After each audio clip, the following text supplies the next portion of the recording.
ਮਾਂ ਦੇ ਰਿਸ਼ਤੇ ਦੇ ਉੱਤੇ ਖੂਬਸੂਰਤ ਨਜ਼ਮ ਆਪਣੇ ਪੰਜਾਬੀ ਭਰਾਵਾਂ ਔਰ ਭੈਣਾਂ ਦੇ ਵਾਸਤੇ ਕਿਆ ਹੀ ਖੂਬਸੂਰਤ ਨਜ਼ਮ ਹੈ ਕਿ ਜਿਸ ਘਰ ਦੇ ਵਿੱਚ ਮਾਂ ਨਹੀਂ ਹੁੰਦੀ ਧੁੱਪ ਪਈ ਹੁੰਦੀ ਛਾਂ ਨਹੀਂ। ਮੇਰੇ ਸੁੱਖ ਵਿੱਚ ਹੱਸਣਾ ਕਹਿ ਮੇਰੇ ਦੁੱਖ ਵਿੱਚ ਰੋਣਾ ਕਿਸ ਘਰ ਵਿੱਚ ਆਂਦੀ ਜਾਂਦੀ ਵਾਰੀ ਬੂਹੇ ਵਿੱਚ ਖਲੋਣਾ ਕਿਸ ਮੇਰੇ ਸੀਨੇ ਨੂੰ ਹੌਲਾ ਕਰਕੇ ਆਪਣਾ ਦਰਦ ਵਧਾਉਣਾ ਕਿਸ ਤੇ ਸਾਰੇ ਬੱਚੇ ਮੋਤੀ ਮੋਤੀ ਮਾਲਾ ਬਾਣ ਭਰਾਉਣਾ ਕਿਸ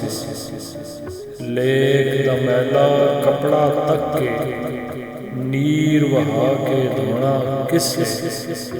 ਤੇ ਜਗ ਦਿਆਂ ਸਾਰਿਆਂ ਰਿਸ਼ਤਿਆਂ ਵਿੱਚੋਂ ਮਾਂ ਜਿਹਾ ਸਕਾ ਹੋਣਾ ਕਿਸ ਮੇਰੇ ਸੁੱਖ ਵਿੱਚ ਹੱਸਣਾ ਕਹਿ ਤੇ ਮੇਰੇ ਦੁੱਖ ਵਿੱਚ ਰੋਣਾ ਕਿਸ